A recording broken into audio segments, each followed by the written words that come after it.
back to The Movies Made Us Do It. Me and Matt are back. How are you, Matt? I'm pretty good. So yourself? I am ridiculously tired, but it's fine.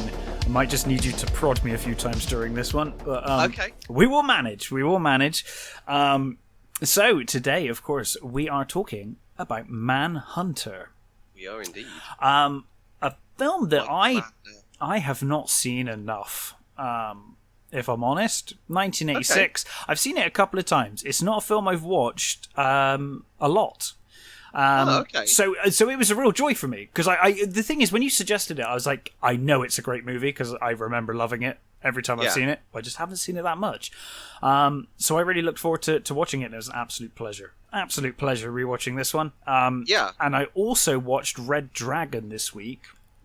Just for comparison purposes. You know what? I was tempted to do that, but I thought no, because I don't want to muddle things up.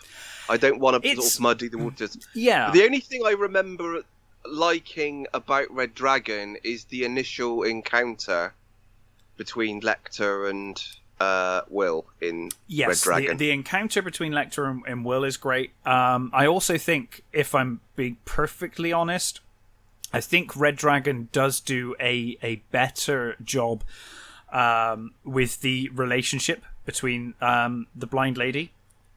Okay. I think that, having watched both of them this week, that seemed a bit more substantial. It was a bit more sort of, they gave it more time to breathe. And the thing is, it's like, you look at Red Dragon, you're like, my God, it's got an amazing cast. The cast of that film is incredible, right?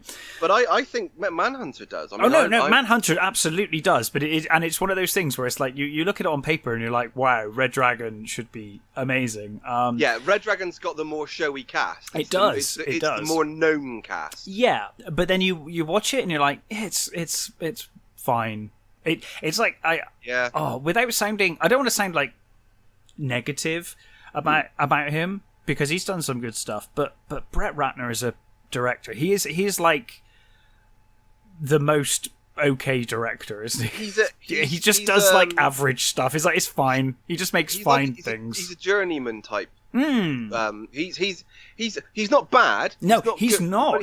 He's not bad, but he's not amazing either. Really competent. He's a really good competent director that makes pretty good movies. When studios want someone competent, they get Brett Ratner. Yeah, and that's kind of how it feels. It's like it's fine, but it's not. Yeah, I don't think you could sit and watch a bunch of his movies and go, "Oh yeah, all those movies were Brett Ratner movies." No. They're very interchangeable with other directors. I think the opposite with Mann is he's so much style that it's Mann, and I think that's actually a detriment as well, because there's a lot of people really don't like Mann. Well, it goes back to it did terribly at the box office, not terribly, but it didn't do great. It not didn't get great reviews initially either. It's not well liked by a lot of people. I think people either love this film or they don't. They really don't. It's been reassessed over the years, and it's got a cult following. And, I love it. Rewatching it, I actually think I liked it even more rewatching it now than I did the last couple of times I've seen it. That's good. So I first watched this. I'm pretty sure I first watched this on Moviedrome. Oh, nice. So I haven't thought about Moviedrome for a long time. Yeah, well, I looked up the date that it was on Moviedrome, and it seems to be in 91. Right. The same year that Silence of the Lambs came out. Mm-hmm. That's probably why they showed it. Yeah, I think that's why. So I looked up on YouTube whether they had the Alex Cox introduction. And they do, and Alex Cox calls Mann an incorrigible. What was the word he used? Oh, an incorrigible faddist. He didn't seem terribly impressed with the movie at all, but he did introduce it. And so I'm pretty sure that was the first time I saw it in '91. So obviously before I saw Silence of the Lambs, because I didn't see Silence of the Lambs in the cinema. I'm pretty sure. I'm sure I saw that on video when it came out. So I had seen this before, a little before I saw Silence. I couldn't honestly say which I'd seen first. It's really difficult as well watching this, because it's like, Sir Anthony Hopkins. Yes. His Lecter is like, it's one of his defining performances of his career. Mm-hmm. It's absolutely stunning. And also the problem is that a lot of people don't realise that they're connected. That Manhunter is called, it's not Red Dragon. Which again was because of bloody Dino De Laurentiis. Is it Year of the Dragon? I think it was, or something like that. Something came out before this and it tanked. Mm-hmm. So Dino De Laurentiis was like, well, it sounds like a kung fu movie, and that tanked, so we're gonna change the title. Yeah. But his Lecter is just stunning. I mean, it's one of his defining performances. It's absolutely amazing. Hopkins. But at the same time, for as little as Lecter is in this, Brian Cox is amazing. As Hannibal Lecter. Very different take. It's a different take, but it's fantastic, and I love it.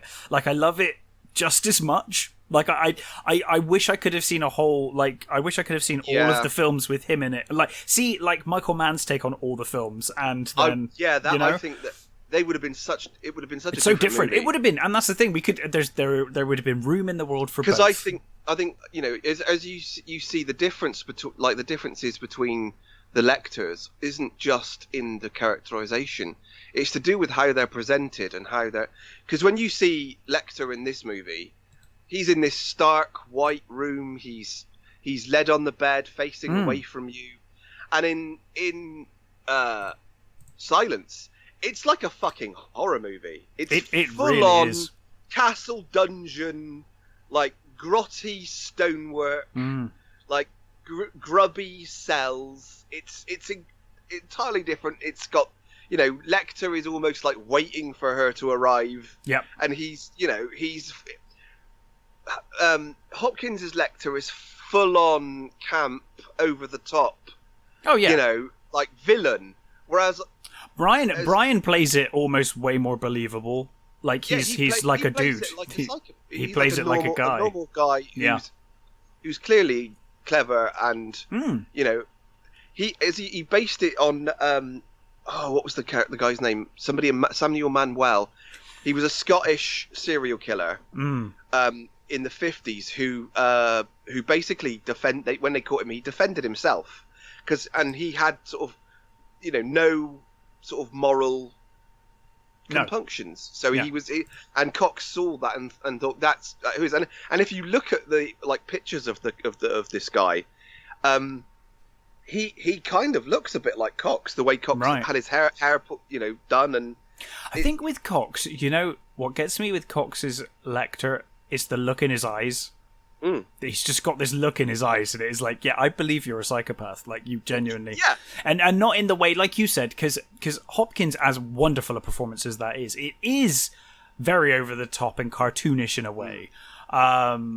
Whereas, Brian Cox for me plays it far more down to earth, and it's like, you're genuinely quite unsettling the way you look and the way you act, and for me that's more scary, because this is a guy that could clearly just sit around, and most of the time you wouldn't notice him. Yes. Whereas I think Hopkins's Lecter is more like a showman. He got more clearly flamboyant, and I mean, he's even shown to have a love of theatre and stuff, isn't he? And all of that, I guess musical opera and stuff. So he is like, he's a performer. He likes to put on a performance. Whereas Brian Cox's version seems far more down to earth and realistic. It was also interesting, like, because obviously by the time Red Dragon come out,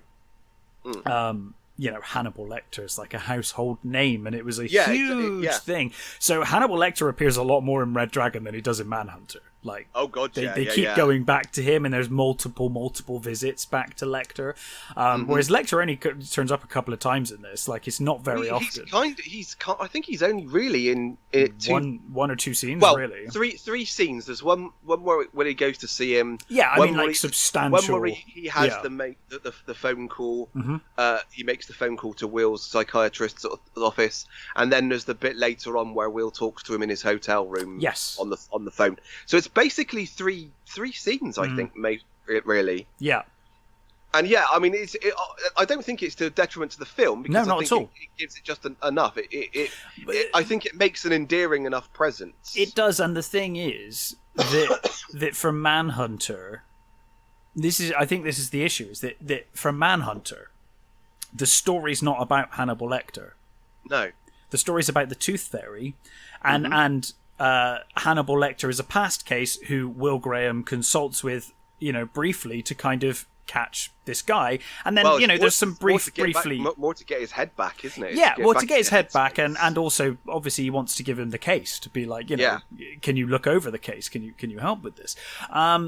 That's kind of the point of Lecter. Whereas in Red Dragon, because Lecter was such a household name, the movie almost becomes.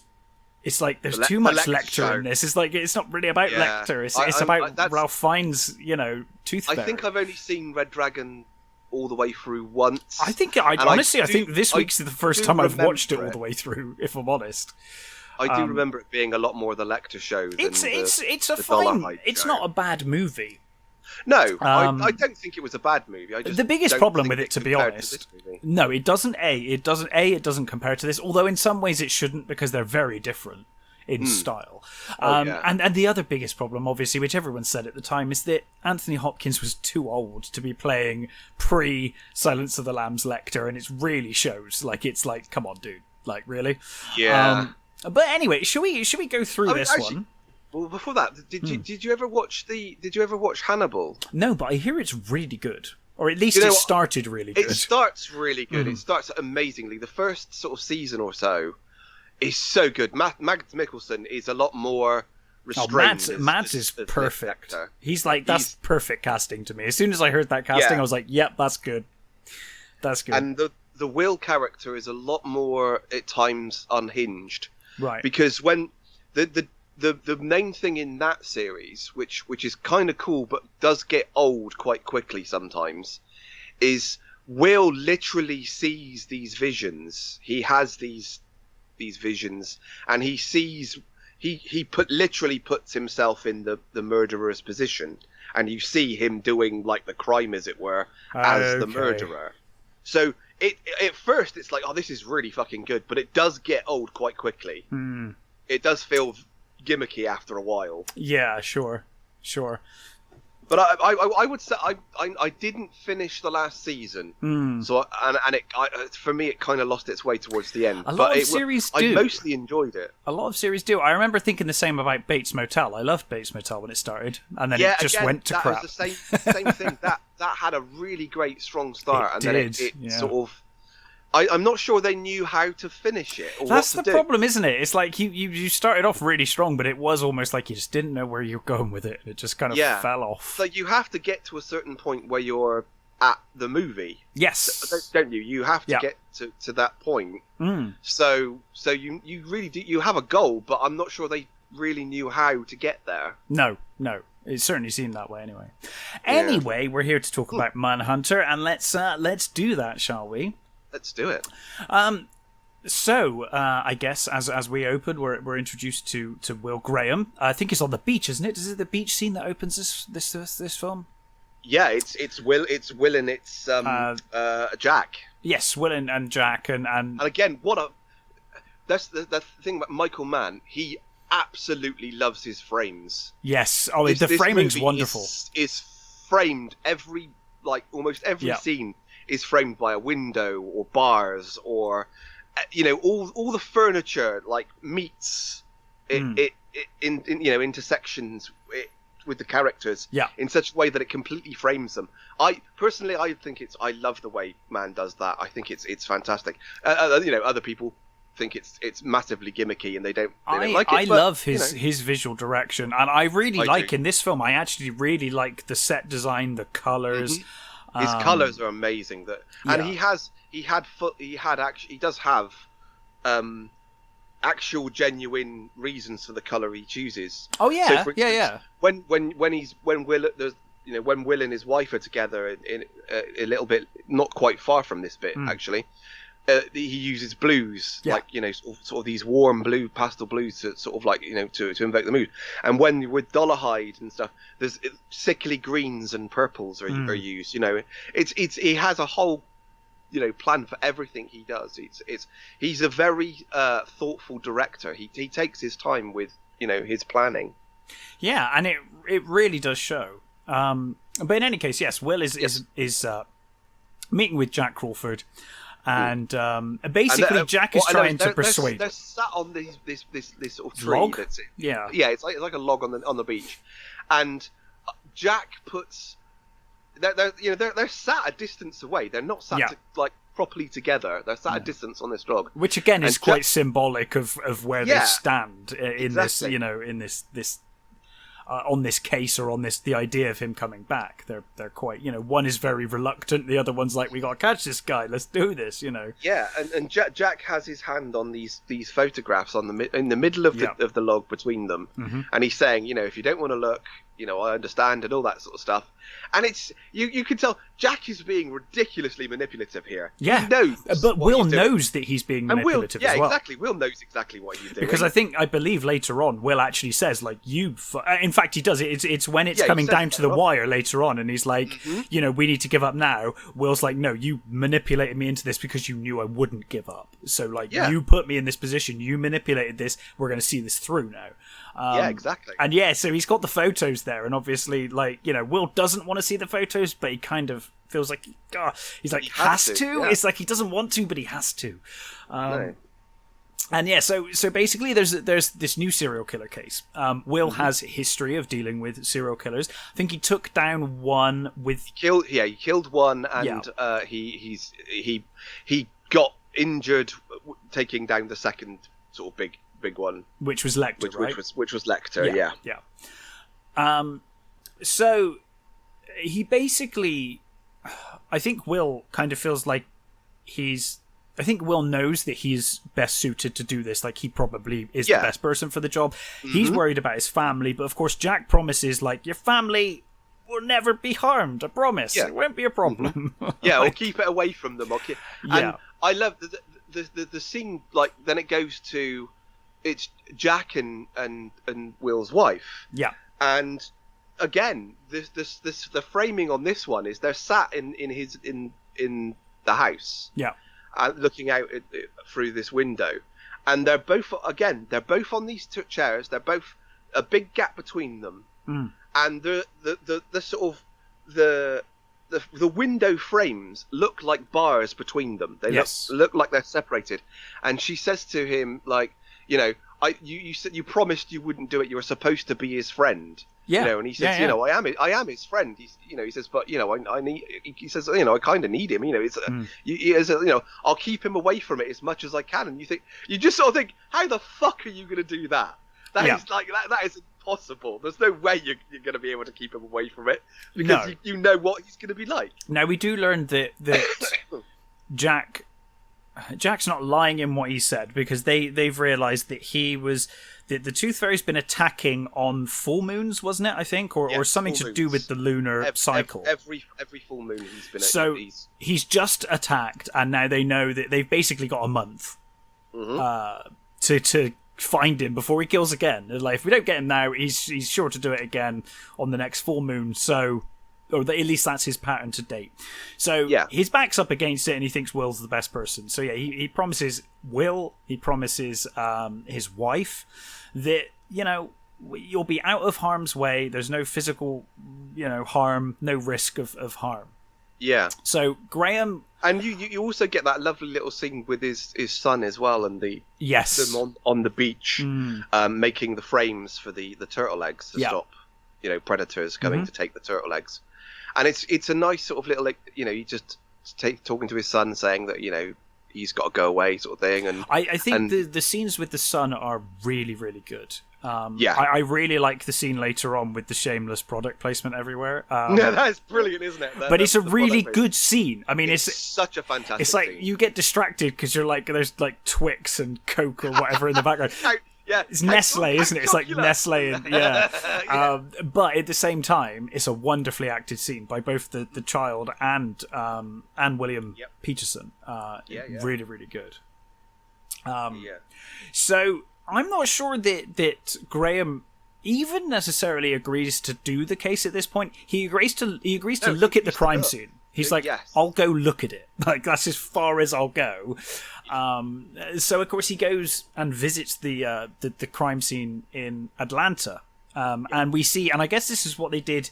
They kind of, from the sound of it, just took and ran within the TV show, where he kind of puts his mind, gets in the mindset of the killer, and he's kind of sat there with the dictaphone, sort of going through the motions. That's the other thing we've established, that these two murders have happened on different, in different parts of the country. Oh yeah, sorry, yes. So there's a distance between them. They're not like local, murders. No, but they know from the very distinct style, which we'll get to in a moment, that it's clearly the same person. Like, it's pretty unlikely that two people are doing this, unless they're talking. Yeah, and I think this is one of those things as well. So Will's walking around the house, and he's got the case notes, and he's talking for our benefit, really. He's going through the motion. I don't mind that, though, because a lot of people verbalize. No, I don't think that. I think that's a good thing. And what I was getting to was the fact that how many TV series and movies do that afterwards. I mean, there have been previous movies before that. Is, it's not the first to do it, but so many things took. Peterson went on to play Gil Grissom in CSI, and he's basically playing the same character. Mm-hmm. I don't think CSI would exist so much with that. Well, it probably would, but it wouldn't quite have the same feel as if it wasn't for this movie. I don't think. Yeah, I think it was a heavy influence on those things. Yeah, and the way he goes through the apartment, he's talking about what the house is like, how he saw it, and how the order of events as well, doesn't it? Yeah, kind of follows the whole thing. Actually, that's one thing we forgot. It opens with Dollarhide. Well, we presume Dollarhide going into the house, doesn't it? It actually starts with, and is it Mrs. Jacoby? I think it is. Yes. He's flashing. He's got a flashlight on them on their sleeping. Oh yes, forms. You're right. Actually, sorry, it does open with that. Yeah. She wakes up with the light on her, and then it goes to the beach, basically. Yeah. So yeah, we did forget that. You're scene. right. Actually, sorry. But yes, so he goes through all these things. He says about how she was shot, but she didn't die from the gunshot. She was strangled. She was the dad, even though he was injured, he fought. He tried to fight because there's like the blood smears all over the wall, Yeah, it's a real fucking mess. You can see from what little you do see, it's like there's fucking blood everywhere. It's like, this was a gruesome crime scene. Yeah, and he says, that the father struggled because he could see he was heading for the kids' bedrooms. Yeah, and I mean, when you see the picture of the family, it's like the most sort of like loving family you've ever seen. Both of them, like both sets of family so far have been really lovely. Though. Yeah. Because of course we see video of them as well and stuff, and they are clearly lovely. Just a nice all-American family. Yeah, and he says basically that that Mrs. Jacoby was placed, and she was arranged, and she had slivers of mirror put on her eyes. Yes, because he wanted her. He wanted to see his reflection in her eyes, and it was like the idea of her being alive, wasn't it? It's like he wanted her to see and appear alive to him, which is what the mirrors represented in the eyes, I think, was the idea. But he also determines here that the killer removed his gloves when he put the glass in the eye. Yes, which I believe is where he gets the fingerprint, isn't it? He realizes. They get he sees the talc. Oh yes, that's right. Of course, which has come from the inside of the latex glove. Mm-hmm. So he's from there. They get the partial world, but not enough to actually get any matches. Yes, which means he's either not in the system or he just, But I do love I do love that scene when we go to the police headquarters or wherever it is they're having this discussion, and they're all just like talking like, oh god, why have you brought this fucking guy in? Like he's gonna, like it's a waste of time. We don't need this guy. It's just gonna cause trouble. We're fine without him. We're fine without him. And the look on Jack's face when because it's at that moment that they get told they've got a partial print. He just gives them that look, and he's like, fuck you. Like I was totally right. Yeah, exactly. Yeah. Yeah, because I think the thing is that even though Jack is completely manipulating him and he knows exactly what he's capable of. Well, yeah, he knows he's good.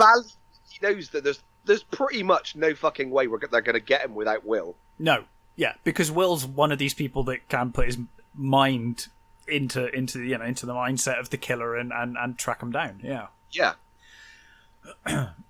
So they have a partial print. And then I think this is when so Graham meets with Crawford, and this is where we meet Freddie Lowndes, isn't it? Yeah, played by Stephen Lang. Yeah, well, I mean, he's. I see. The thing is I've never read the books, so I don't know. But I've heard criticisms about the Lowndes character in this, that he's like a car salesman and he's like really creeping. And apparently he's a lot more thoughtful in the books. He's not quite as slimy. But which is interesting because they went even, I think, even slimier in Red Dragon. Who plays him in Red Dragon? Oh God, what's his name? Oh, he's dead now. Can't think of his name. Oh, blimey. Mission Impossible 3. Philip Seymour Hoffman, and he's great in it. He's really slimy and sleazy and a complete asshole. Not as much of a used car salesman, more on the sleaze than the right. Got you. But yeah, he's still very similar in character, which is interesting. They gender swapped it for the Hannibal series. Oh really? Oh, interesting. Yeah. It's a woman. I can't remember who plays it, but yeah, she was actually quite good. There's quite a good storyline with her actually. So basically, Will basically picks him up, throws him into his car. Yeah, no, that's funny as well, because in Red Dragon, it is just like he just pins him up against the car. In this, he fucking breaks the windscreen. Yeah, throws him straight into the windscreen. Full on throws him, and you learn that when he was attacked by Lecter, this guy basically snuck in. Yeah, he snuck into the hospital room, and while he was unconscious, he literally took off his blankets and his gown, and he photographed his wounds, so that he and put them a real piece of shit. Yeah. And of course, I mean, you find that after that happened, Will ended up in a mental ward. He was in a psych ward for a long time because not only as he says, his body got better, but his mind didn't. Yeah, and in some ways it still hasn't. It's still his mind's still not great. No. He's well enough to be out of the home, but it's still not. You got this sort of we did sort of skip a scene between the husband and wife, the blue scene, where that he's promising that he won't get so involved, and he's saying it'll be fine, and she's saying, look, I know what happened to you last time, and it's a lovely beautiful sweet scene actually, that the blue scene between them, and you keep through the movie you keep learning sort of things about what happened to him, especially when you get to the scene in the supermarket, which we'll get to later. And from there you end up. Will says to Jack that he needs to go and see Lecter, and Jack's like, "What the fuck do you want to see him for?" sort of thing. Why would you do that? And he's like, "I need to get back in the headspace. I need to get. I need." And by this point, it's already too late for Will. He's already fully invested. It's like if he's going to see Lecter, then that's it. He's full in now. Nothing's going to stop him now. Yeah. he's decided he's doing this, and he's doing it properly. Yeah. So yes, he pays a visit to Lecter, Oh, I don't know if we mentioned he was a former psychologist, which is how they knew each other and how they Yeah, well, what he helped in the first case, didn't he? What happened is they discovered that one of the girls he killed was one of his patients. Yeah, and he went to talk to him, and while he was there, he needed to use the payphone, and when he went out to use the payphone, that was when Lecter attacked him. Yeah, and that's how they ended. They caught him. So of course they have the first meeting, and I love the. It's probably in the book. I've not read the book actually, but no. I love that the line of when Lecter's like saying that he's like, oh, I need your help to you can help bring this guy down. I want you to prove that I thought you might want the opportunity to prove that you're better than the Tooth Fairy. And Lecter says, then by definition, you think you're better than me. Yeah. Because you caught me. Because you caught me. And he says, no, he says, you had a disadvantage. I don't think I'm more intelligent than you. I just think I had advantages that you didn't. And he said, what disadvantages did I have, Will? And he said, you're insane. Yeah, I love that line. It's tremendous. It's a brilliant line. And he says, the other line I like was when he says when he sits up and he says to him, dream much, Will. Yeah.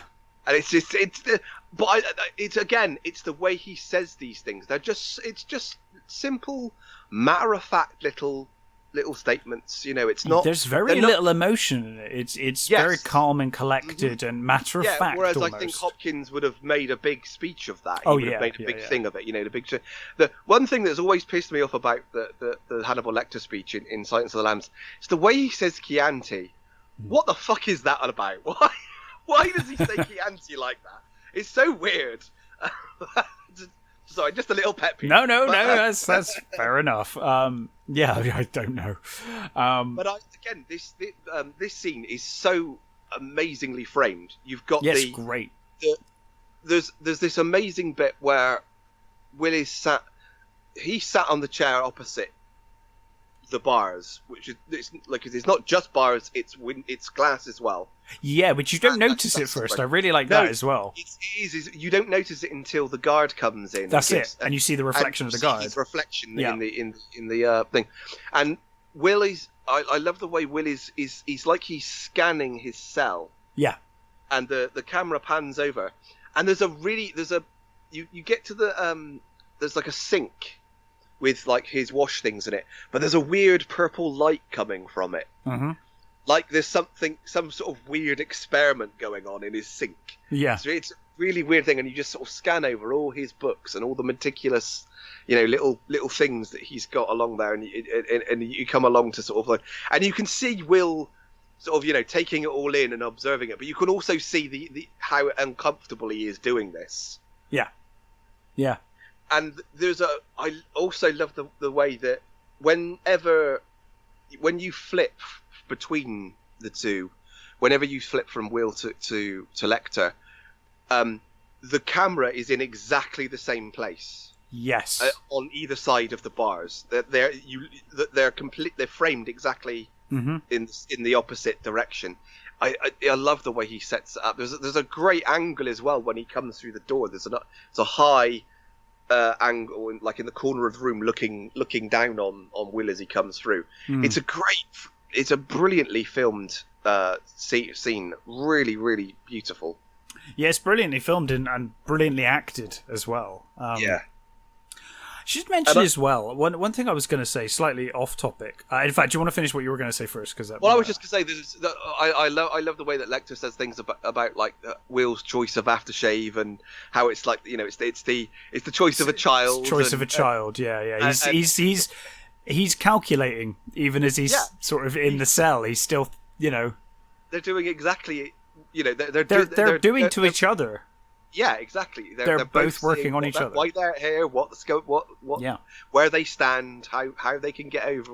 One over the other.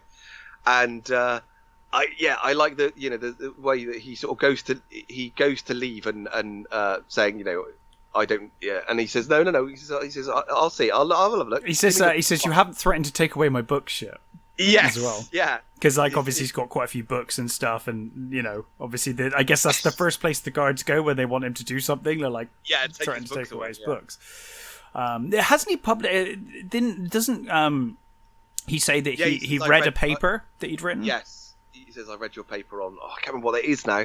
Damn, that's really annoying. But he says, it was very insightful.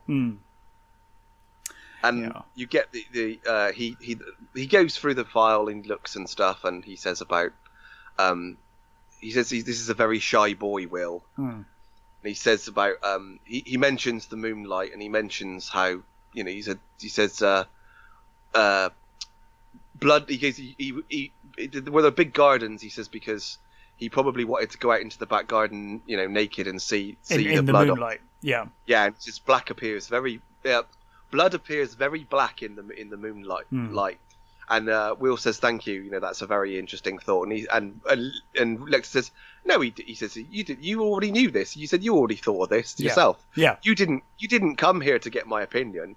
He said you came for something else." And he said, he says to him, he says, "You came here to see me and to get your head in that space." And I love the way as Will's completely panicking by this point. He completely wants out of this fucking room. Yeah. And he's banging on the door, and I love the way he gets out, and as the door's closing, you hear Lecter say, "If you wanted the scent, smell yourself." Yeah. He says the reason he caught him basically because they're the same. Yeah. He's like you and me are the same. Yeah. Yeah. So and I love that again.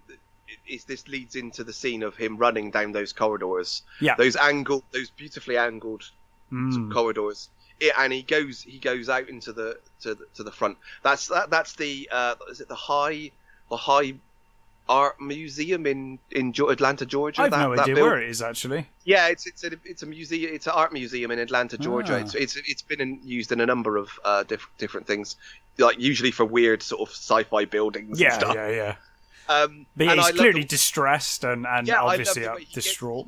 He gets to this sort of this entrance bridge sort of thing, and he's looking down onto the grass, and you can see that the grass is filmed through a prism, and it's all weird and sort of.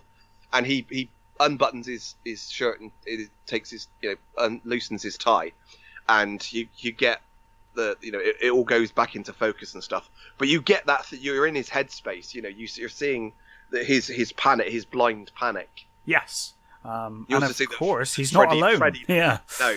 Freddie Lowndes is in his car watching him taking pictures of his he's clearly seeing his distress.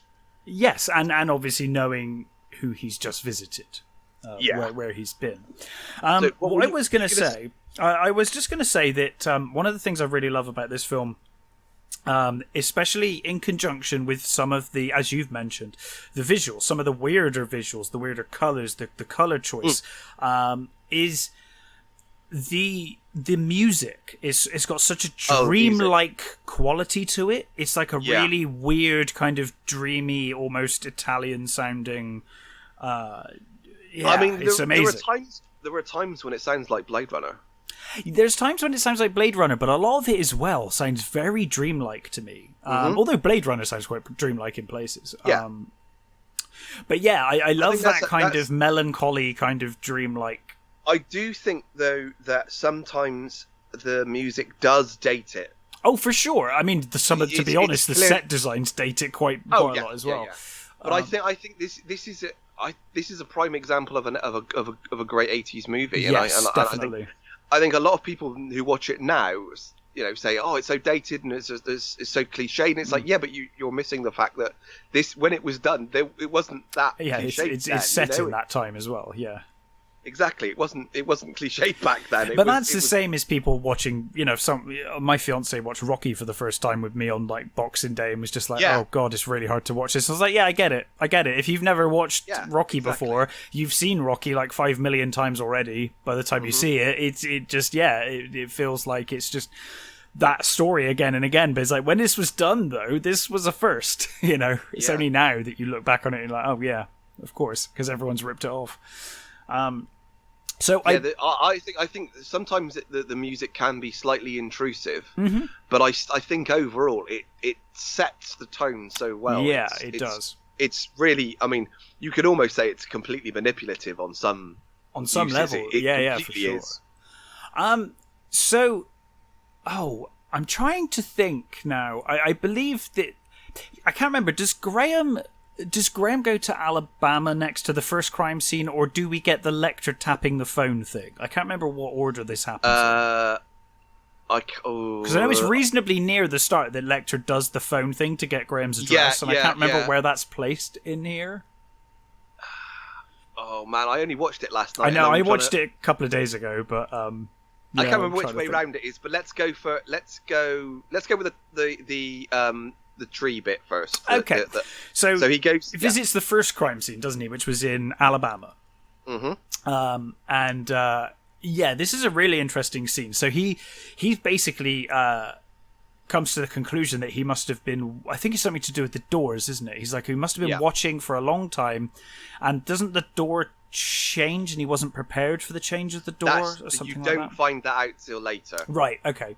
So I can't remember what prompts him, but he's like, you must have been studying this place for a while, and he's looking for a vantage point, I think. Because they still don't know how he chooses his victims, or what it is about it. But he says he knows when there's a bit where he's watching the home movies. Yes. Which I think we've missed, where he's talking to Jack, and he's saying about the bloom of the girl. He says, "You see the bloom on the girl. You see this, this thing. It's what he chose this person for a reason." And I think there's a brilliant one in that part where he says to him about him being a battered kid or an infant, a battered infant or an abused kid. And Jack says, you sympathise with this guy, and he says, absolutely. He says, my heart bleeds for him as a child. Yes. He said, somebody took a kid and manufactured a monster. At the same time, as an adult, he's irredeemable. Yeah. He butchers whole families for trivial fantasies. As an adult, it's someone that someone should blow this sick fuck out of his socks. Yeah. And he says, do you think that's a contradiction, Jack? Does this kind of understanding make you uncomfortable? I love that. I thought is a great thing, and it also shows how different Will is to Jack. Absolutely, yeah. Which is why Jack needed him. Yeah, because Jack can't do that. What Will does, he can't put himself in that. He just sees a monster, and he doesn't. And Jack doesn't really seek to understand. No. The why he is what he is. He just sees that he is what he is and needs to be put down. Yeah. So he finds the tree, doesn't he? He finds the vantage point.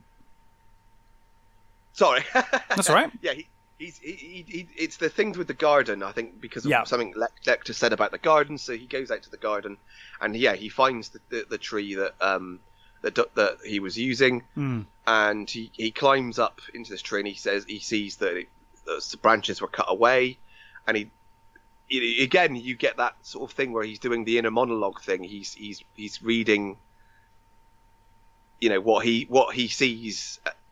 You watch them all day. You did, you were up in this tree. You did this. You did that. And there's a symbol carved in. Yeah. Into the trunk, which Will takes, and sort of he comes down and he says, he gets the guy Jack to come and bring a load of people in, and he I want to know what he used to cut the branch. I want to know what the symbol is, all that sort of stuff. Yeah. And this is where Jack says about do you read Tatler? And he's like, no, it's not on my preferred list of literature. It's fucking trash. Yeah. And he says to him, well, he says you're basically on the cover. Yeah, like sorry to tell you, mate, but basically, remember that guy you threw for a windscreen earlier on? Well, it turns out, And he says, I promised, is it Molly? Yeah, it's Molly, isn't it? He says, I promised Molly that, this wouldn't happen again. This wouldn't happen. It's like, well, Jackson was like, what the fuck do you want me to do about it? It's like, not much I can really do. Yeah. And then I think it probably goes to the Lecter in the phone call. Yeah, so he's allowed a phone call with his lawyer, isn't it? Yes. I believe, like once a week or once a month or something, and it's time for that. But as soon as he's left with the phone, Lecter obviously has presumably done this before or read up on it or has some expertise. What I do love as well is the guard comes in, and the guard is clearly terrified of him. Oh yeah. I think to the point of kind of not doing his job properly because he's so terrified of him. Yeah, when he comes in and he says, turn around and don't look at me or I'll mace you right in the face, sort of thing. Yeah, and it's like the way he says it is like this guy is clearly fucking frightened of him. Yeah, he opens up the little drawer sort of thing and puts the phone in, and then basically like gets the fuck out of the cell. Yeah. And again, showing Lecter like has all the power, even though he's behind. He does. Yeah. Him being behind bars says, means nothing. I'll let you know when I finished, sort of thing. It's a sort of clear, precise sort of little dig, but great. Yeah. And of course he takes the phone apart and uses like chewing gum wrap it, or like the foil. Yeah, he uses the foil, doesn't he, to make some sort of like I guess it's the like what do they call it, the dial. Yeah, he's basically trying, because they remove all the numbers, the number pad. Yeah, they've removed it and put a thing over it, so we can't dial any numbers other than the number they've decided. But I guess he manages to set it back so that he can get through to the operator. Yeah, and from there he contacts some university or something, isn't it? And I can't remember what he does, but he manages to get through talking to a few people, and he's very charming to this receptionist in this university, or maybe is it Dr. Chilton? Dr. Chilton, that sounds familiar. I'm just looking at the he's basically, I think, it's Will's psychiatrist. Yeah, and he basically says that he's meant to send a paper to Will. But he doesn't have his home address, and he said, "Oh, can you look through the Rolodex and get the home address, and I'll send it to him." She declines she says no a few times, but he just charms her. Basically, he completely charms her to the point that she's like, "Oh, okay, fine, whatever." I've got to get this out. Because he says, "I've got FedEx in an hour. I need to get this out by 4:00, and I'm in a bit of a bind." And she does, so she gives him Graham's home address. We then, I believe, we also, while in Alabama, doesn't Jack also put him through to Lecter's warden, because they found the note? Yes, this is where they find the note from the Tooth Fairy, or they believe from the Tooth Fairy anyway. Yes. At this point. They basically said that the I guess they routinely check his room for stuff, and in doing that, they've come across this note, which they believe. Well, he says what happens when they go in. He said they noticed Lecter putting something in a book, right? So they've got him out of the room, and they've got this note which the guard gives to the warden, and the warden gets straight into contact with Jack, and he's there with I think he's using a knife or something. I think it was the letter opener, isn't it? To sort of pull out it's because it's written on toilet roll, and he unrolls it, and there's clearly a section missing. Yeah. There's been felt tip has been gone across this section that seemed to be missing. And it's basically, there's also a bit at the bottom that's been bitten, as it were. It's got teeth mark impressions on it. Oh, that's right. We missed that part, actually. So earlier on, the police are doing a presentation on the Tooth Fairy, and they say, like, this is his bite. This is the shape of his teeth from the bite marks on the victim, so we know it's a specific bite mark. It's one of his. I think that's the reason they called him the Tooth Fairy, wasn't it? Actually, yeah, it was kind of key to this whole story. I think they're calling him that, and I like the way the sort of the captain says, "Look, stop fucking laughing about it." Yeah. I understand you're calling him the Tooth Fairy. He says, I don't fucking want to see this in the press, and I don't want to see this in any fucking internal memos. Yeah. Nip this shit in the bud as much as we possibly can, sort of thing. Yeah, absolutely. So I believe that Lecter is unaware that they've got this letter. Is that right? I can't remember because it's so in Red Dragon they hide it from him, like really over the top, hide it from him. They're like, oh, well, we have to do this in five minutes or Lecter will know, and they do it all without him knowing allegedly that he's got it. But I believe in this one he's also not supposed to realise that it's missing yet because I think they take it, and then they plan to get it back in while he's in isolation, isn't he? They've isolated him for. They put him in isolation. They I think Will says how long before he sort of like, before he realises, and they're like, yeah, we can leave him in there for hours. Don't worry about it. We'll just leave him in the dark.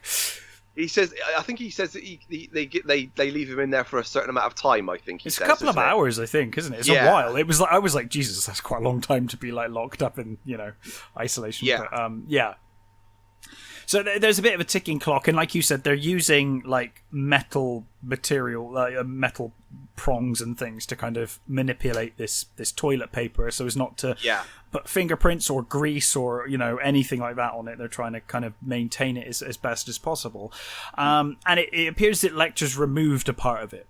He's removed a part of the letter, and they're not sure what it says. No. But they managed to, don't they say there's something to do with the ballpoint pen shows up under certain light? They managed to get it. They get it to the sort of lab, and there's a guy who sort of it's something to it's something to do with the infrared light. Yes, can see through ballpoint, but it can't. No, sorry, it can see through felt tip, but it can't see through ballpoint. And when they look through I love that guy as well. The guy who does it, he's like, oh, you're good, but I'm better, or something like that. He's like, really loves his job. He loves outsmarting Lecter. He's like, I am like, And you can see the sort of like a couple of T's. It's the top of, just the very top of a word. Yeah, I think they say like that could be the top of T's and maybe an R or a P or something like that, don't they? They work out that it's Tatler. Yeah, of course it fucking is. Yeah, of course it is. So they're basically gonna use Tatler, the whatever it is, the ads in Tatler to communicate with each other. Yeah. And so, as far as you're aware, they basically get it back in time. Yes, and their plan is that they're gonna plant a fake advertisement, isn't it? That's they're gonna intercept Lecter's communication. Yeah, and put their own in. Yeah. Which is I do that. That's cool. But there is a problem. I think there is a problem. Well, they eventually they find that. They find what Lecter's put, and the only problem is that it's in a code. And they don't have the code, so they realise it's a book code, don't they? And they immediately go to the Bible, because you would. Yeah, well, yeah, it would be my first place as well. And it's like, well, that's not, because, and I think they also give you the response that they're going to give to the Tooth Fairy for Lecter. Yes, they do. I can't remember what it is. It says now, but they've got written down. I think they're trying to send him to a very specific location where they take him out, basically. Yeah, and so they're trying to find the sort of what it is, and it's like, well, he would have, it would have been something that they would have. He would have seen in his thing. So that what books does Lecter have in his room? They go through all the books. They try and find and they can't find what it is. Yeah. That that is the key to this letter. Yeah. So reluctantly, they end up letting the advertisement run. Because they've got no choice at that point, because if they didn't let it run, it would be obvious that something's up, basically. Yeah. So they let it run as is, although I believe everyone involved is a bit like, shit, we're letting this run and we don't actually know what it really says. Yeah. And of course this does come back to bite them later, so well, actually luckily not, but almost comes back to bite them, I should say. Yeah. Almost.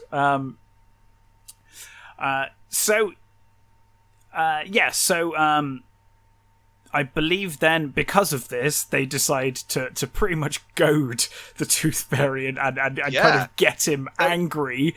So they arrange an interview with Lowndes.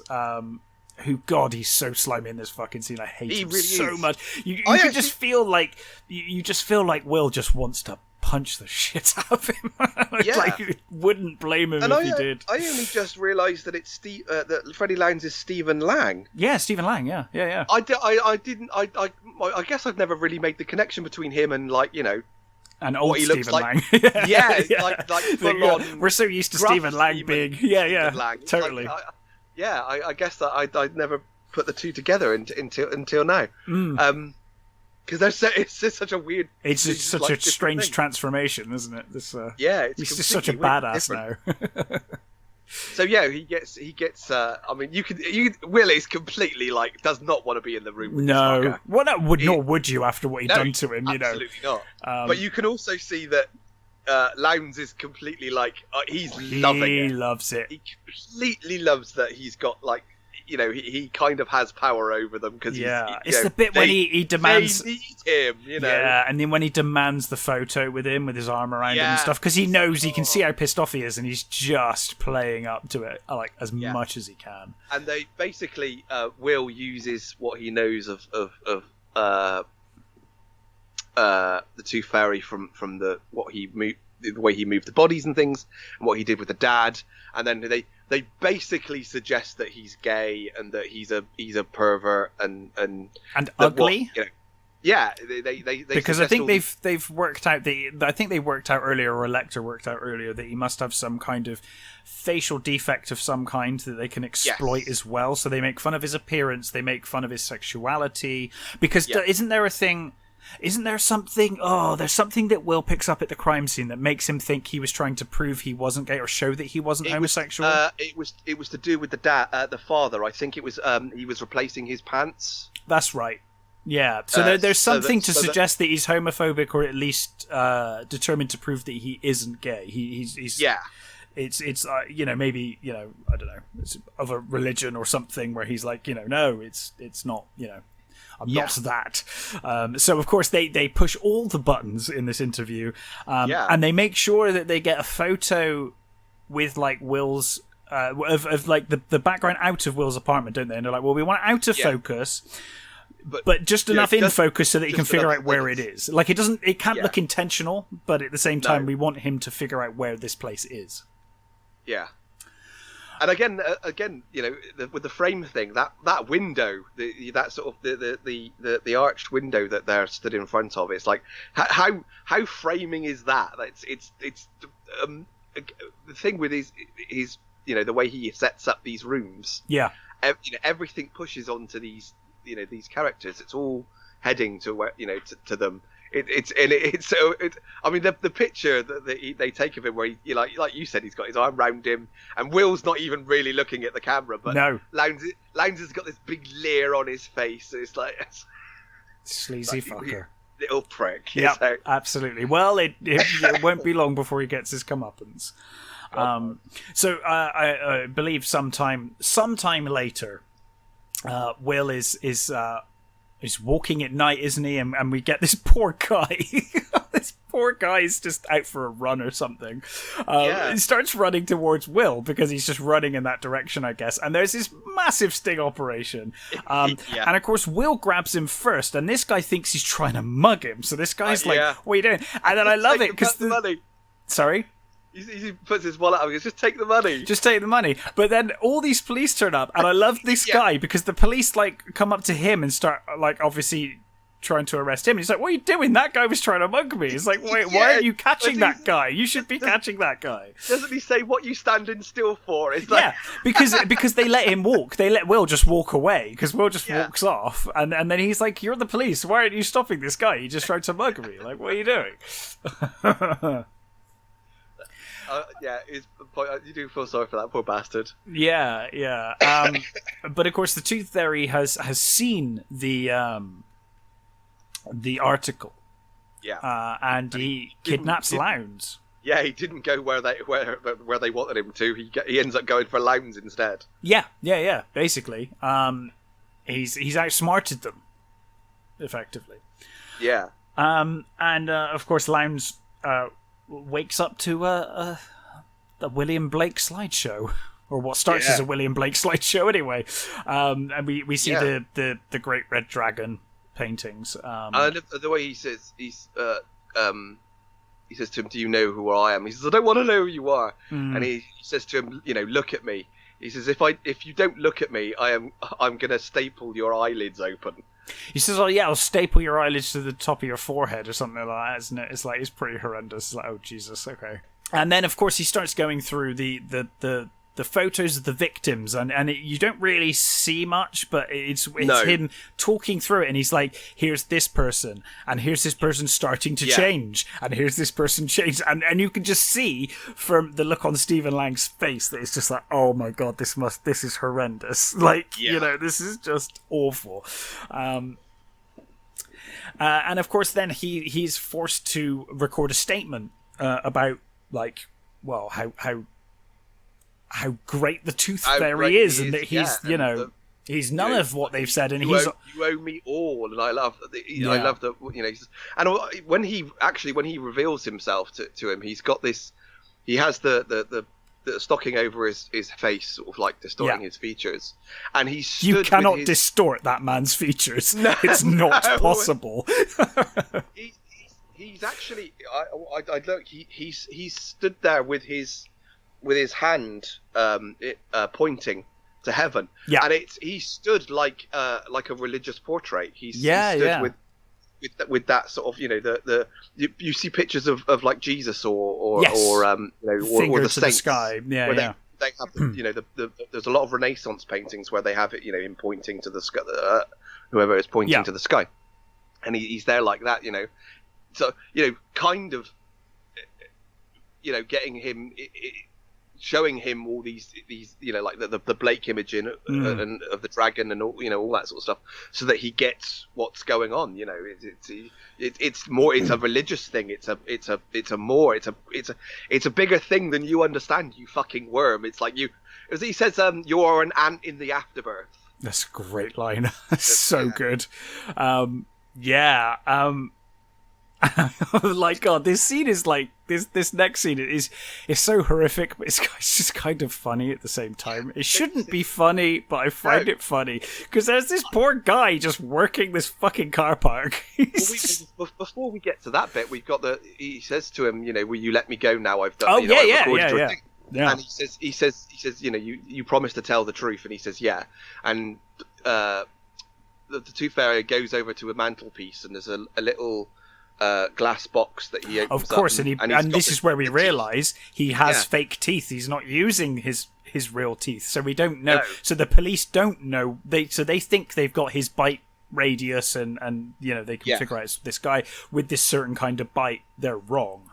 Yeah, and he basically goes towards Lowndes' faces, and you don't see what happens. But I'm assuming he bites his nose off. Guessing he's either biting his nose or his tongue off. Yeah. Or maybe his tongue. Actually, his tongue would make more sense. That would make more sense. I it was his tongue. Yeah. So then you get to the car park. This poor fucking guy. It's like the Tatler parking garage, and this security guy is just minding his own business, reading a newspaper. And he just hears something, and he just turns. He's like, "Oh shit!" He just legs it as this wheelchair. So basically, Lowndes has been strapped to a wheel. He was strapped to a wheelchair during all of this anyway. But strapped to a wheelchair, set on fire, and just wheeled down this multi-story car park. On fire, and I'm not sure if he dies there or if he dies in hospital. No, he's taken to the hospital, and I think he dies at hospital. He didn't wake up. Right. Probably for the best. I think so. Yeah, I think it's probably best that he didn't at any point wake up after that, because that's pretty fucking horrific. But like you say, I've never found it funny, but so many people find that scene funny. It's not. I think the scene's horrific. The only thing I find funny is just that the poor security guy is just like minding his own business, and it's like the last thing he expected to see that night was like someone on fire on a wheelchair, flaming guy in a wheelchair. Yeah, the scene is actually horrific. I just find it funny when I think about this security guy. That's the only thing. The only reason I find it funny. Yeah. Because it is a shocking scene, really. It's fucking awful. I've always thought it's well done. Actually, it's very well done. It's just I can't help but think of that poor security guard. It makes me laugh. Is it how similar is it in Red Dragon? Because I don't remember that at all. In Red Dragon, it's pretty similar, but I think, oh god, I only watched it this week. It's awful. I think, if I remember rightly, in Red Dragon, it's not someone in a car park. It's not the security guard in a car park. I believe in Red Dragon, it's actually the guy selling the newspapers who sat on the street and the wheelchair rolls down the street. Oh, okay. I think, but I might be misremembering that. I believe that's what they did. Right. It's also way more over the top. Like the Red Dragon stuff is way more over the top. In Red Dragon, he shows, he does the slideshow to Lowndes, but then he also takes his clothes off and he's got a Red Dragon tattoo all over his back. Well, and he eats the William Blake painting. Oh, well, I do vaguely remember that. He somehow swindles his way into the art gallery and eats the Blake painting, and it's all like, wow, this is okay, cool. I vaguely remember that. It's really weird because for most of the movie, you're like, oh, this plays it way more sort of down to earth in a lot of ways than Manhunter does, and then there's scenes like that where you're like, oh, okay, just gone like way over the top now. They did have they did put tattoos on him originally. Oh right. If there's you can find pictures of him with the tattoos, and they took like 8 hours to put this sort of makeup on him. But they filmed scenes a bit later with what's her name, the blind woman, Reba. They filmed scenes with that, and it was not working with the light they had. Right. So Mann scrapped them. He got rid of them, and he refilmed those scenes. Interesting. Because he didn't like the way the tattoos looked on when he was filming them. Mm-hmm. So yeah, they did. Because I think in the book. I'm sure in the book he has tattoos. Yeah. So yeah, they I must read the book sometime. I've been thinking that. I think maybe I should read some, because I've actually never read any Harris, actually. No, but he's really praised. I mean, they are like kind of beloved books, so I will have to give them a go. Oh yes, of course. Yes, I believe that Crawford then tells Graham that they've cracked Lecter's code to the Tooth Fairy, finally, and it's his home address. Yeah, and it doesn't say like save yourself, kill them all, or something like that. Yes, he basically says that, you've been discovered, save yourself, kill them all, basically, and it's and of course Jack panics and Will panics and it's like, get me on a bloody plane now, sort of thing, but it also shows that Lecter knows that Graham's going to find the Tooth Fairy. Like Lecter believes, like, yeah, you're fucked. Like, now that Will Graham's on the case, you're screwed. Like, he's going to find you. He found, he's going to find you. So you've got this scene where it kind of almost, I'm not sure if they do this in Manhunter or if I'm just thinking of Red Dragon. I think they do it in both. Don't they like make out like someone's going to attack the family, but then it turns out to be the FBI? So you get the again, it's in Will's house. Yeah, and there's the blue that wonderful blue light again, and his Molly's in bed and his son comes in. And says, there's somebody moving around in the yard, sort of thing, I think he says, and she goes out, and I love, you get that the sort of the shadows and the way the shadows play, and they're sort of in this room, and you see this this amazing shadow come through the sort of blinds, and it goes up the wall and onto the ceiling, like over them. Yeah. And she basically goes to the door, and she opens the door, and there's a policeman stood there with a shotgun. Yeah. And he's like, let's go back in the house, ma'am. Everything's okay. And there's like, there are police fucking everywhere. Yeah. There's like a whole SWAT team like all over this bloody garden. Like they're all cops like with shotguns and things. It's like, and they take her in. Yeah, they take her to a safe house. And basically, this is when he realizes he has to talk to his son. I love the son is hanging around his mother, and he won't leave. He won't leave Will alone with her. No. And he's like, "What's that about?"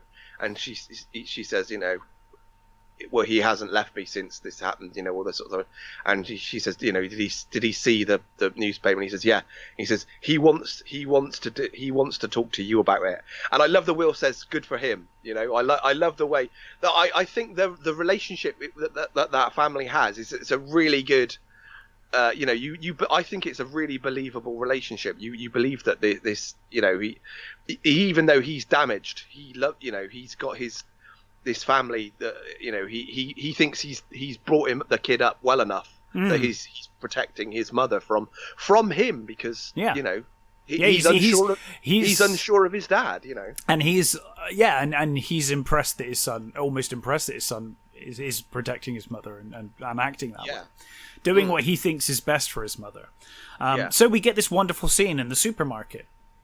Which we talked about earlier briefly, where he explains that he, his old line of work and that he retired, and and it's for all of the product placement-y stuff in this scene. It's a really wonderful scene because it's just in that kind of it's in normality. It's just the everyday life, but having this incredible conversation. While in the cereal aisle of some shop.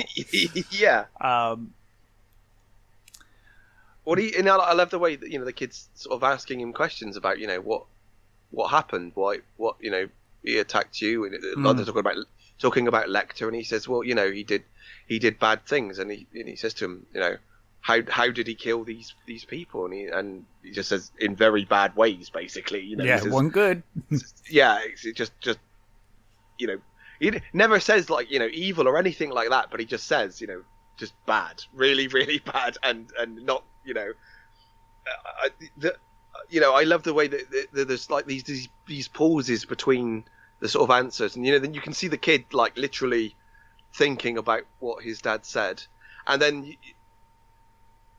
They sort of they're moving up the aisle and it's all gone quiet, and the kid just says, "What coffee do you like? You like that sort of that some brand of coffee?" And he takes it off the shelf sort of thing, and he puts it off, and he literally puts his arm around him, and it's like the kid's he's listened, he's made a judgment sort of thing, and it's like he's still his dad, he's still everything's still fine, Yeah, I think it's a great scene. It's wonderful, really, really good.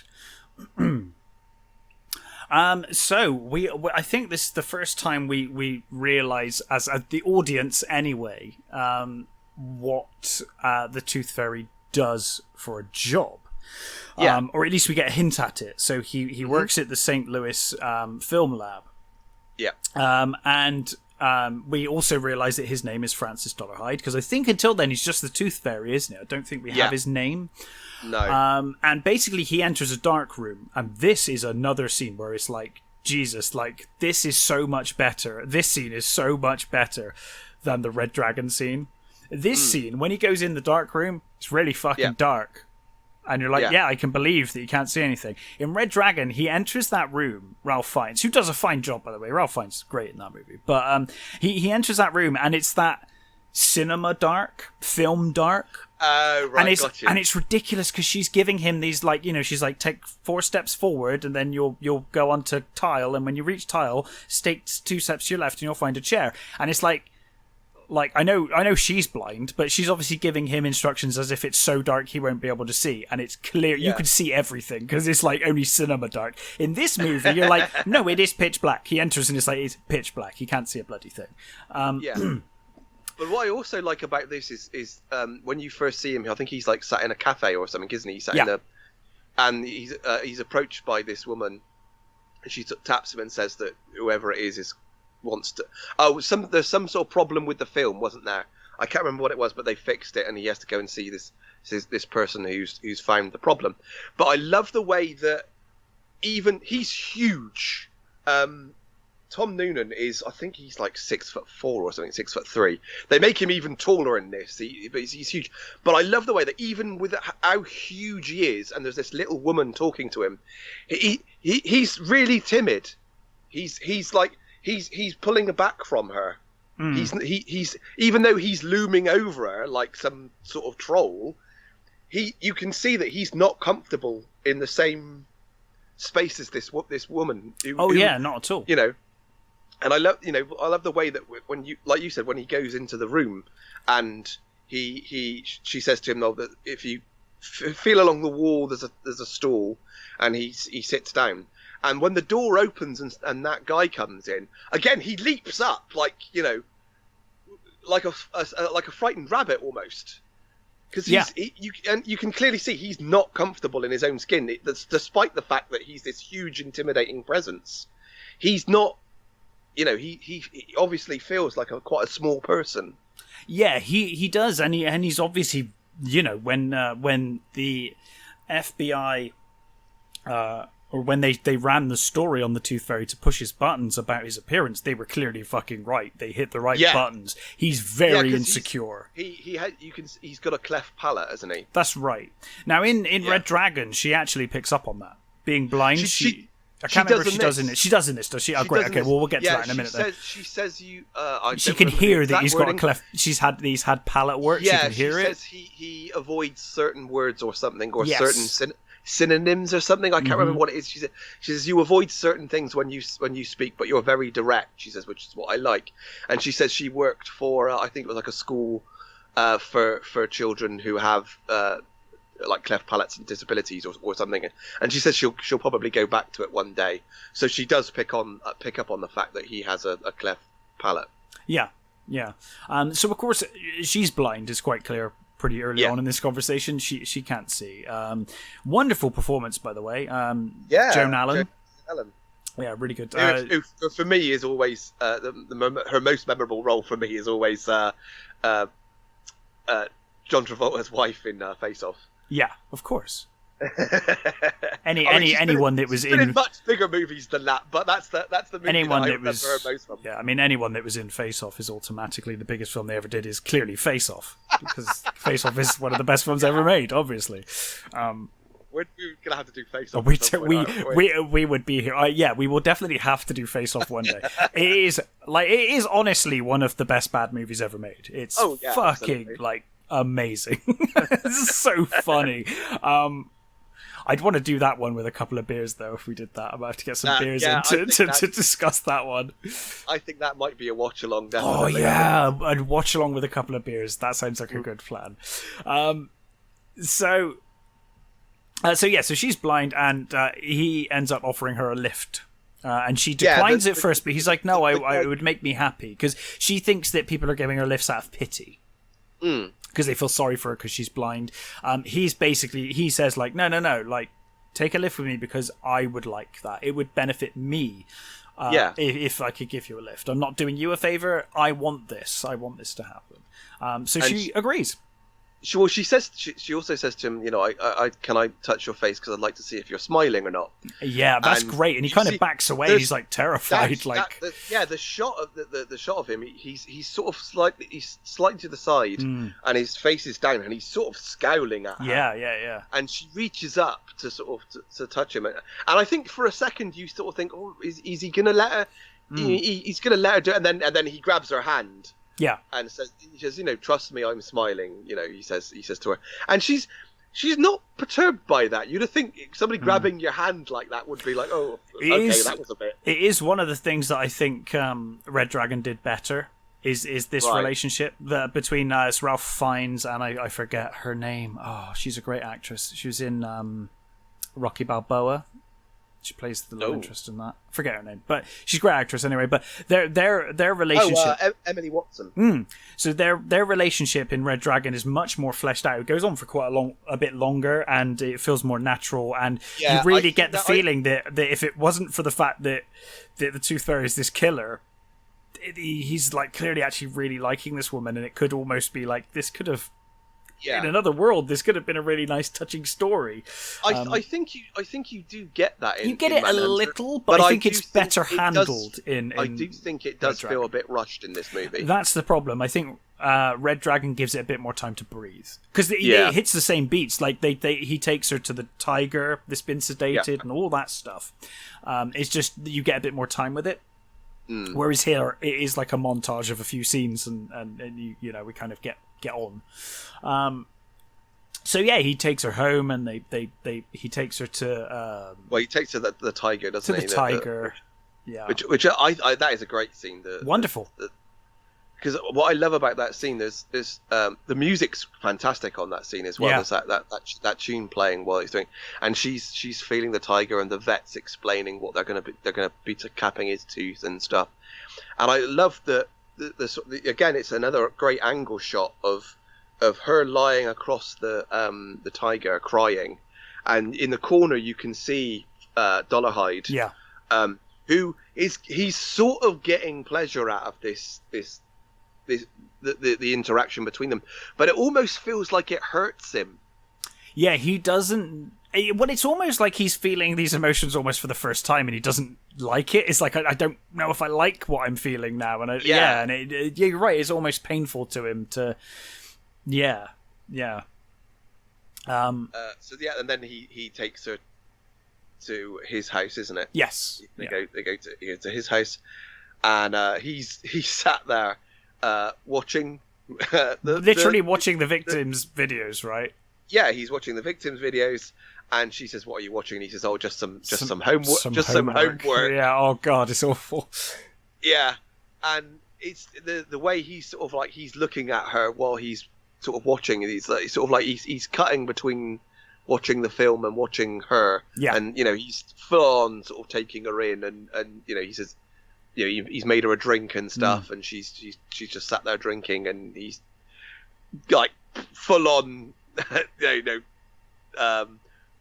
not leering, I suppose, but almost leering over her, and she basically takes the initiative and kisses him, and I think at first he's like completely taken aback by what's going on. He completely didn't expect her to do this. And you know, and then they basically go and they make love. Yes. And you get that there's that great shot of she's asleep next to him, and he's just led there looking at the ceiling and the wallpaper, and that grotty wallpaper is like really horrible sort of stained wallpaper. And he picks her hand up and he puts her hand over his mouth, and it's you can see the emotions going through him. It's like I don't think he's. I don't know whether he is a virgin. I assumed he was, but I'm guessing he probably was. I assumed this is like the first real female interaction he's had, because even talking to her, even being in her presence, made him uncomfortable at first. Like it's like he literally has had no contact, and obviously his mother was abusive to him as well, wasn't he? Wasn't she? So.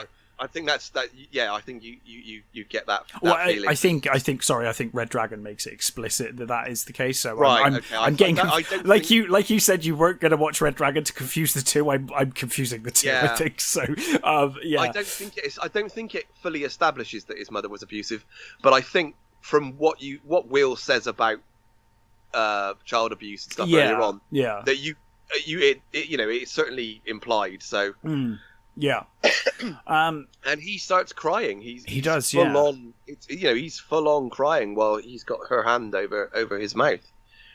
So I think it does actually start to kind of almost suppress his more kind of psycho side.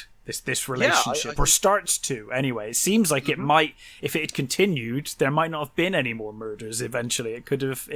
Well, stopped. I think because of what happens later. Exactly. His own madness won't let him. True. I don't think he would have ever. I honestly don't think you'd like to think that maybe he would, but we'll get to that scene. We'll get there very shortly. So he wakes up in the morning and she's not there, but he sees her. She's actually out on the dock, sort of thing. She's basking in the sun, and he sort of he says, "Are you okay?" And she says, "Yeah, I'm." And he says, "Oh, you look fantastic in the sunlight," and I'll go and get some breakfast, on and all that sort of stuff. And then where do we get to then? I'm just trying to think myself. Is this where? One thing we actually did forget a scene. We forgot a scene when he's going to the second or the first house. There's a scene on the plane. Oh God, with the kid, yes, I forgot about that. There's a scene on the plane so he's looking at the cases on the plane. He's got the file. Yeah, he's got the file, and he's put the pictures of the families on the front of the file. And then he falls asleep. He falls asleep, and he just wakes up to this kid screaming. That dream that he's having. The dream about his wife. And there's this very sort of like long shot of his face, close up of his face that seems to go on forever. You're just looking at his face. It's like, yes, he's very handsome. Can we look at something else now?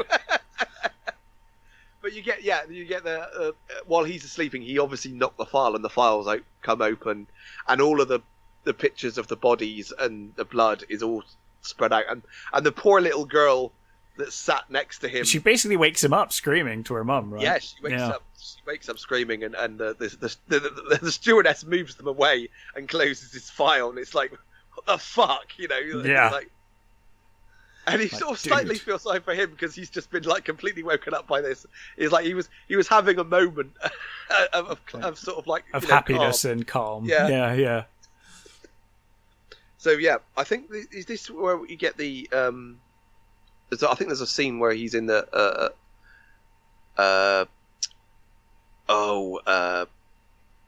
it was a cafe, isn't it? Possibly, yes. I think there's a scene where he's in a cafe and it's raining, and he says, "It's just you and me now, my man," or something like that. Or that might come later. But I think we also get the phone call with Lecter now. Yes. And Will's in his hotel, and again you get that amazing because they're talking about the his like need for acceptance and stuff, aren't they, on the phone? Yeah, and he says about if you do what God does enough, you will become as God is. Yeah. Yeah, he says if you do, he says if you do, you becomes. But there's one bit that he says about the. He says that's it. He says it must feel good to be what God does. He says God does it all. God does it all the time. God's terrific. He dropped a church roof on 34 of his worshippers in Texas last Wednesday night, just as they were groveling for a hymn to His Majesty. Don't you think that felt good? And it says what Lecter, and he says, why does that feel good, Dr. Lecter? He says it feels good because God has power. If you do what God does enough times, you will become as God is. God's a champ. He's always staying ahead. He got 140 Filipinos in a plane crash last year. Remember that earthquake in Italy last spring? And you can see that he's just talking at this point, and Will's got the inner thing now. He knows what's going on, and he while Lecter's still sprouting about like these deaths, he basically Will puts the phone down, and he knows he's got an insight now, so he moves on. Yeah. And this is where I think Will makes basically the connection. Will goes. So he realizes there must be a connection. He's in Jack's office, and he's got the two films. Yeah. The two family films side by side, and he's watching it. And at this point, Jack's like, we're out of time. This is the scene where he's like, no, you manipulated me to do this. Into doing this. We're done when I say we're done. Yeah, and I think this is kind of happening almost simultaneously with Dollarhide murdering the colleague of Reba's. Yes, so this is where they're kind of, I always got the impression they were happening side by side. Obviously, one has to be shown chronologically in front of the other, but so they figure that it must be, or I think it is Will that figures that it must be someone who's seen both home movies. Well, this is where he works about the door. And yes, about the door had changed because the door had changed. The branch in the tree was used cut with the bolt cutter. Bolt cutters, and there's no reason that he should really have bolt cutters. But then, except in this video, there was a padlock on one of the doors, which was changed to a deadbolt. Yeah. Later, but he obviously didn't know that. So they deduce that he must have watched the videos. Yeah, and he knows that the dog doesn't have a collar, but he knows it's their dog. Mm-hmm. He knows that this is the other family's cat because he's seen these movies. Yeah, he knows that, and I love the way he says, "You know this, my man, don't you? You know this because you've seen this, my man." And I love the way he does that. That scene is fantastic. So of course, like you said, while that's going on, you've got Dollarhide goes to. He goes to Reba's house, and Reba's being dropped off by her colleague, which you saw earlier on. Yeah.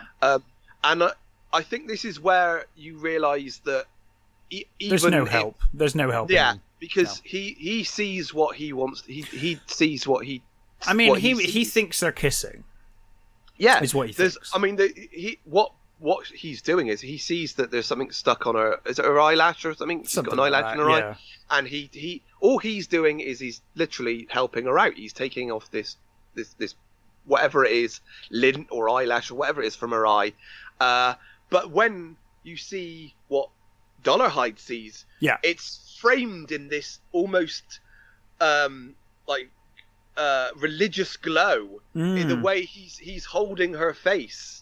And that she's leaning into them. It's almost like a weird Jesus and Mary picture or something. It's got this weird glow, and they're leaning into each other, and they're full on, romantic sort of weird picture.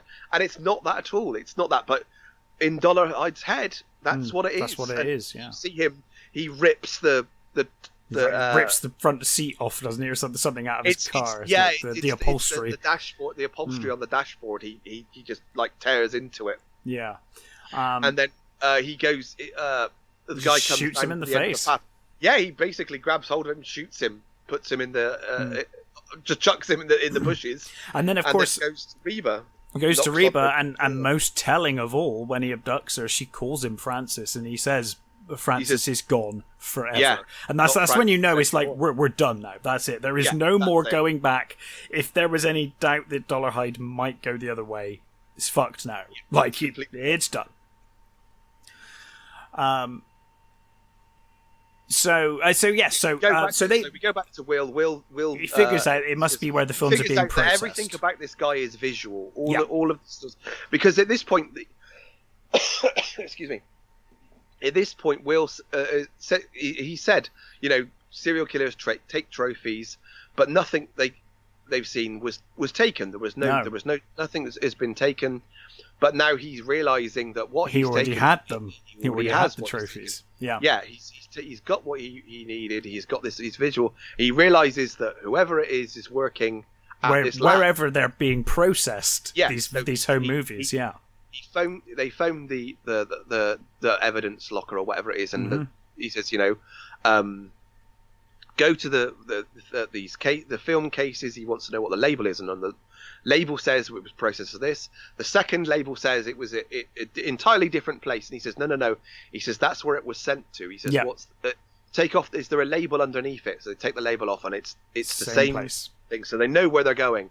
So he's like, quick, get on the fucking plane. We need to get to this place. To St. Louis. And through that, you get he said they're on the phone to the police officers in that place, and they're saying, we're looking for someone who has a van or sort of thing. We're looking for somebody who's, on these licenses. We're looking for, and they go through a list of people. It's there's a black guy, or it's a guy who has black hair, or it's like nobody, because they have hairs, don't they? They've got there's two hairs that they found, one at one of the I think one of the houses, and one in the tree. They discovered that these blonde hairs. Mm-hmm. Oh no, that's right. There's a one of the hairs that was in the tissue paper. Yeah, the tissue paper. Yeah, that's how they know he's blonde. So they're getting it. They find out that this is where he lives. They find his address, and one thing I noticed when they print out the picture of him, they've got that his driving license thing. That it struck me that picture looked a lot like, there's that desaturated picture of the Joker from the Nolan movies. Yeah. I thought that picture was very similar to I hadn't thought about that, but yeah. Like, wow, that looks a lot like that Joker picture. Yeah. Anyway, but that's neither here nor there. But I thought that was just an interesting. So eventually they get the home address. They get the home address, and the policeman on the opposite end of on the station says, "You're going to be 10 minutes closer to when you get to the airport. You're going to be closer than we are. So you're going to get there before we do. But I think but don't do anything stupid. Yeah, wait, whatever you do, don't jump through the fucking glass window and assault the guy. Yeah." Yeah, he says, you wait for us to turn up, let us sort it, sort of thing. Yeah. So of course, they get into these. They are met at the airport by some police officers. They get in these cars, and they go, down. They start going towards it. Meanwhile, Dolarhyde has got Reba. Poor Reba, sort of, trapped in a corner of her house, and she's He's almost like unsure what to do at this point with her. And they're playing in a Gana Vida, which oh god, it's still that every time I see that in some other movie, it just reminds you of this scene. It just reminds you of this scene. It's like no other movie should ever use that tune, because it's certain songs, isn't it? Once they're used in a powerful enough scene, you're like, that's done. You can't use that again. Exactly. That's it now. Just don't use that again ever. It's that's written off now. Never use that song. So you've got that playing at full blast, and he's in there. They're in his house, and he basically grabs her, and he sort of breaks the mirror, doesn't he? He breaks the mirror, and he's selecting pieces. He breaks it in the sink, and he's selecting, pieces which he's going to put on her eyes, and then a piece to kill her with. And he's got a piece that he's going to slit her throat with. Meanwhile, you've Jack and Will they're in the car, and Will's like loading his gun. Will is not fucking around. And Jack's like, "What are you doing? We've been told to wait." He's like, "Yeah, I'm totally not going to wait." Yeah, he's got someone with him. We're going to go in. They don't know that at this point. They don't know. Oh no, of course, because they're going to his house, aren't they? Not hers. Yeah, of course they are. Yeah, so they're going to his house, and Will says to cut the lights. Yeah, as they're heading towards the house, to which they do, which is a bad decision because they ditched the car. Yeah, they ditched the car. One of the fucking police cars is like, Jesus Christ, is that guy alright? He just bloody killed himself. Just falling straight into a tree. It's like, Jesus. Yeah, full on hits. And that's when they say, we'll wait here. Yeah. And Will's like, no, come on. You and me, we'll go on ahead. Yeah. So they go on ahead, and they split up, and they're talking over the radio. And Dolarhyde's got Reba on the table in the kitchen, and he's hesitant. You can see that he's hesitant. He's still conflicted as to whether to kill her or not, and whether to go through with it. He's got her head, and he's got the piece of glass at her throat, and you can see that he genuinely is conflicted. He clearly does feel something for her, and Will can see that he's got someone there. He's like, and he says to Jack, there's someone there. He's with someone, and Jack can't quite hear what he's saying. And he says, I didn't hear what you were saying. He says, I'm going in. And Jack says, wait, but he doesn't. And I absolutely fucking love this shot.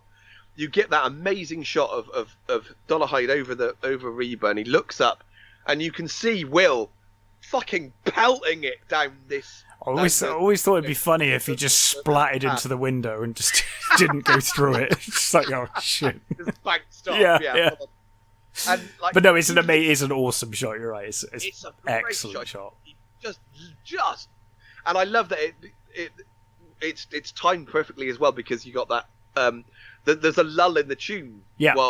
It's perfectly timed. Yes, perfectly timed. And the tune just picks up right as he smashes through the window, smashing through the window, and I love the way Dolarhyde just gets off the table and just fucking catches him. Yeah, Dolarhyde's not fucking around. Dolarhyde's like, no, mate, having none of that.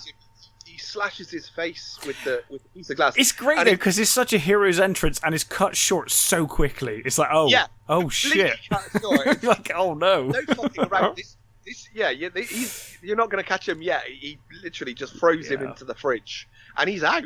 Will's. Yeah. I mean, lucky for Will, that's when like Crawford and the other like police start sort of entering the building. Otherwise, he would have been done. He would have been absolutely done. Goes to a cupboard and he gets a shotgun. Yeah. And then what you get the there's a weird sort of way that he films this. That it's filmed from multiple cameras at different speeds. Yeah. So you get these weird jerky sort of almost double takes at times. Yeah. Of like shooting the police through the in the doorway, and he kills at least like 3 coppers on the patio sort of thing, and he catches Jack as well, doesn't he? He catches Jack I think in the leg or in the side. He hits Jack. Yeah. And meanwhile, Will is waking up. Mm-hmm. Doesn't I think Dollarhide gets shot a couple of times as well, doesn't he? Yes, he does get. He gets a couple of. I think that one of the coppers in the doorway does manage to. Because the movie kind of makes him out to be he's like a mountain of a man. So it's taken a couple of gunshots. He's taken a couple of gunshots, but he is injured. On his driving license, it says he's 6'7". Yes, he's a big dude. Huge. Yeah, I mean Tom Noonan's not quite that tall, but he's fucking tall enough. And he's well built as well, especially around this time. He was a well built guy. That's one of the things that we should also say is that Tom Noonan when they were filming this, he specifically said, "I don't want to be around anybody. No, I want to be an outsider, and I want to be completely separate from everybody. I want to be in a different hotel. I want to be in different rooms." And whenever he was on the set, he would just sit in his trailer in complete darkness. Mm. And sometimes Mann would just come in and sit with him. They wouldn't say anything. They just sit in his room. And between takes, he would do like 50 push-ups. Jesus. Do 50 push-ups between takes, and he the whole crew were genuinely afraid of him. He's got a terrifying look, that guy. He is, Clear. And him and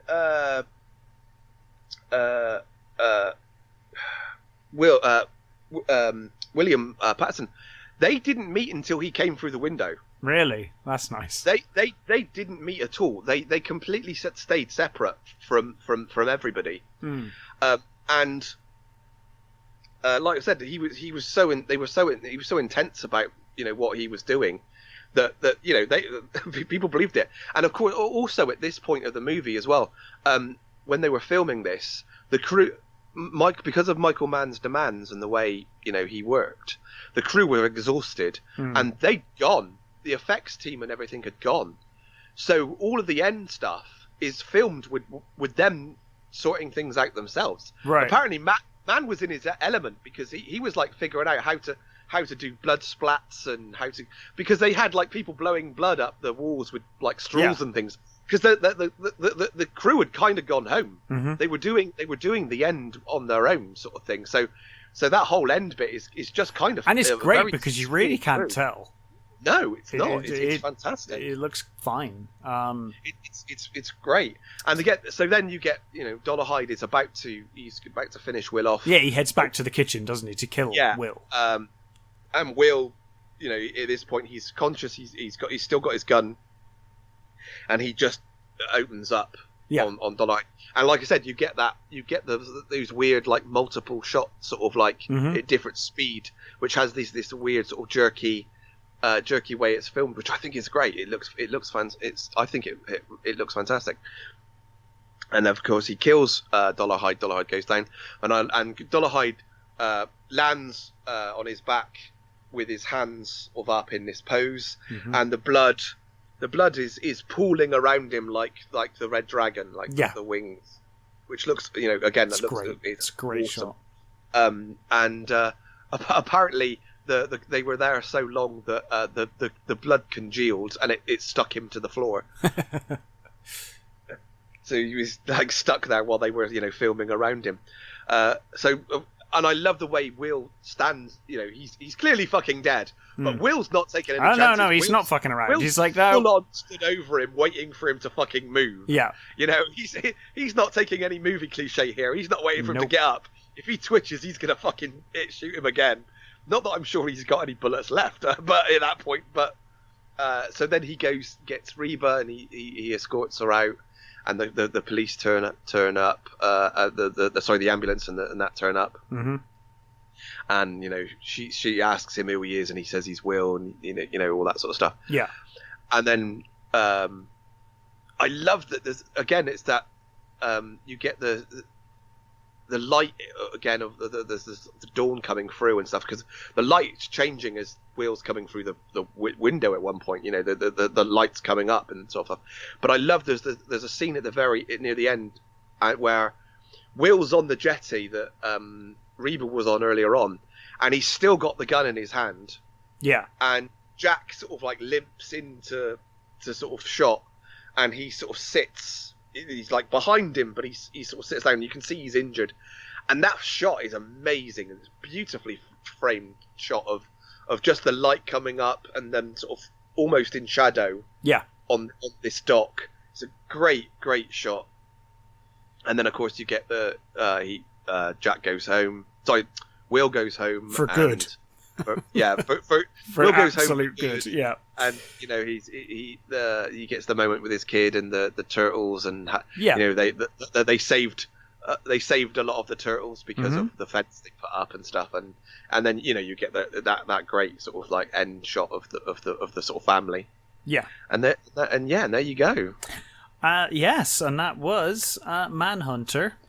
Tremendous film, and really it is a shame that we didn't get to see, like, it would be nice if Mann did subsequent books in the series. It would have been interesting, but as it is, it's a one-off, and it's a wonderful film. I really enjoyed rewatching this one.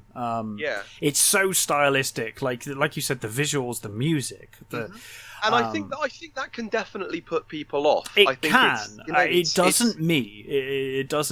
No, I think it's so stylish, and it's so of its time that I think it can be difficult for some people to sort of to look past that or to go with it, as it were. Yeah. But I still think it holds up, and I still think it's my personal. I still think it's the best of the Lecter adaptations that I've seen.